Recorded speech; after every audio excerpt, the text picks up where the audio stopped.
dengan proyek China, dengan proyek Jepang, kerugian negara itu 4,5 miliar dolar.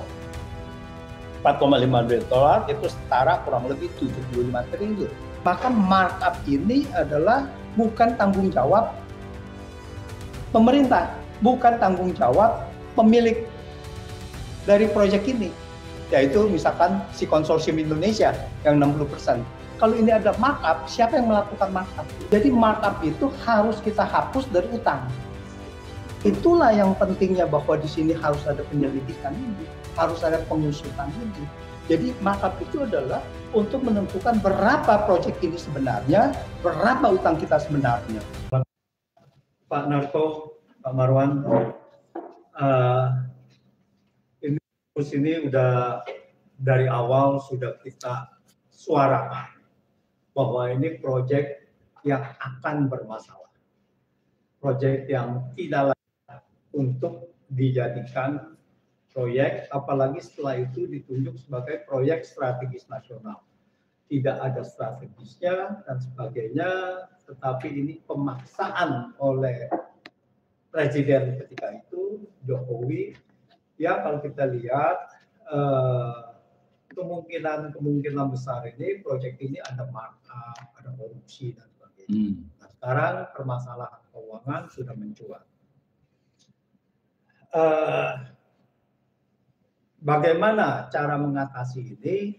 Apakah restrukturisasi akan bisa membawa proyek ini menjadi lancar lagi apa tidak? Pertama adalah kita lihat proyek ini memang tahun pertama dan tahun kedua ini masih rugi. Kalau ini rugi terus, siapa yang mau menang? Nah, kerugian yang paling besar adalah komponen bunga pinjaman.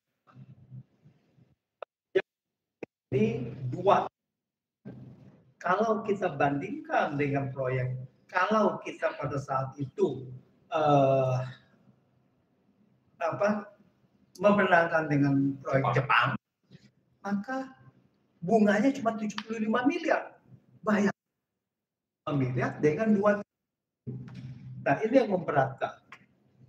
Nah, sekarang apa yang dimaksud dengan restrukturisasi? Saya dengar, saya membaca, dan salah satu adalah yang dikatakan oleh Luhut Binsar Panjaitan, kita sudah restrukturisasi dari 40 tahun ke 60 tahun. Ini siapa yang membisiki Luhut sampai begitu? Karena ini adalah bukan solusi, ini adalah mereka yang tidak mengerti mengenai keuangan, dan terindikasi kalau ini adalah solusinya, maka ini jelas adalah yang membisiki sangat bodoh sekali. Begini, kita ini belum bayar cicilan. Cicilan itu bayar baru 10 tahun setelah operasional. Setelah kita bayar cicilan, kalau belum bayar cicilan dari 40 tahun ke 10 tahun, enggak mempengaruhi masalah kita punya proyek saat ini. Bunga. Nah, apa yang harus kita kerjakan restrukturisasi ini? Cuma satu hal, yaitu bagaimana mengurangi bunga. Jadi bagaimana supaya tidak memberatkan. Dan kalau restrukturisasi kita ada membayar bunga dari APBN atau melalui Danantara, maka jelas bahwa saat ini ada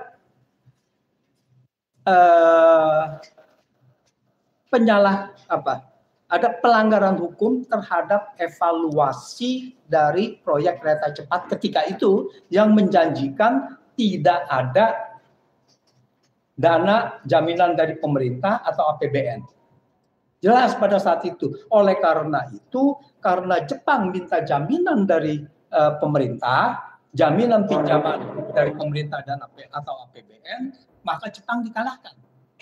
Nah, ini adalah ketentuan kriteria yang mengikat.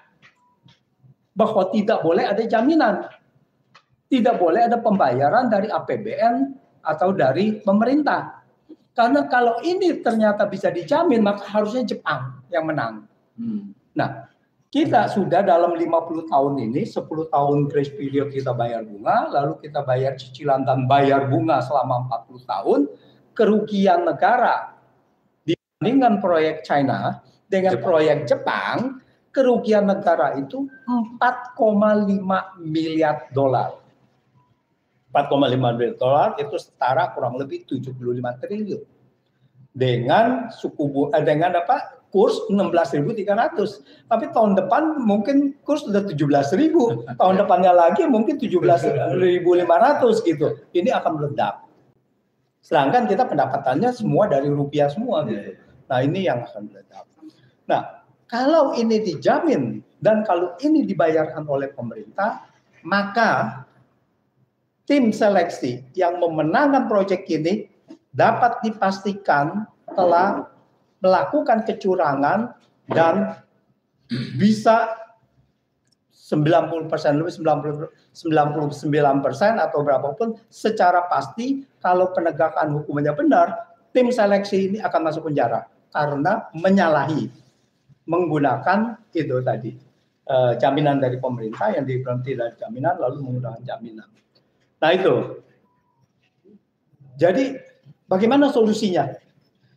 Solusinya sebetulnya gampang. Ya, kita kasih masukan kepada pemerintahan Prabowo.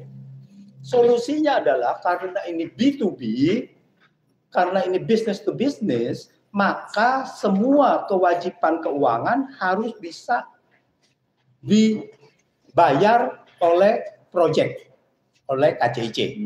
Tidak boleh ada keuangan negara. Dia harus dibayar itu. Bagaimana itu? Kalau dia tidak bisa membayar bunganya, tinggal tergantung bank apakah bisa menerima apa tidak. Saya belum bisa bayar bunga, saya tunda dulu sampai saya bisa bayar. Kalau Bank China Development Bank bilang, oh tidak bisa, Anda harus bayar. Oke, saya tidak bisa. Bagaimana? Ya ambil alih aja, itu WUS. Ya kan tinggal diambil alih. Tuh. Bagaimana kalau tidak diambil alih? Kita lihat klausulnya. Kalau dia tidak bisa bayar, bagaimana jaminan dari kereta api atau yang lain-lainnya? Apakah ada tanah yang disita kecuali dari barang ini? Kalau itu ada, maka mereka melanggar bahwa kolateral hak negara itu dijaminkan. Misalnya itu melanggar. Kalau misalkan dia bilang, oke, kalau nggak begini, saya lah dengan tanah begini dan itu proyek-proyek yang di tempat lain ini melanggar, ini tidak boleh, maka ini harus dibayar dari situ. Jadi mau tidak mau mereka harus menerima pembayaran bunga ini dari sisa atau residual dari cash flow dari perusahaan. Kalau cash flow perusahaan bisa cuman nanti tahun depan mungkin jumlah penumpang sudah naik, ada tambah cash flow bertambah, yaitu misalkan tersisa 10 miliar buat bayar bunga. Oke, kita bayar 10 miliar. Terus ada berapa? Tahun depannya lagi menjadi 50 miliar. Kita bayar 50 miliar. Oke, tahun depannya lagi kita bayar lagi 60 miliar. Misalnya ada lagi cash flow. Pendapatan dari kereta cepat ini sudah membaik. Kita bayar lagi segitu. Tapi ada maksimumnya. Berapa maksimumnya? Saya mengusulkan sesuai dengan suku bunga yang ditawarkan Jepang, 0,1%. Artinya kalau dengan kurs 16.300, maka itu adalah 75 miliar. Itu maksimum, bukan 2 triliun gitu kan. Nah ini satu itu. Setelah itu baru dia bisa ini.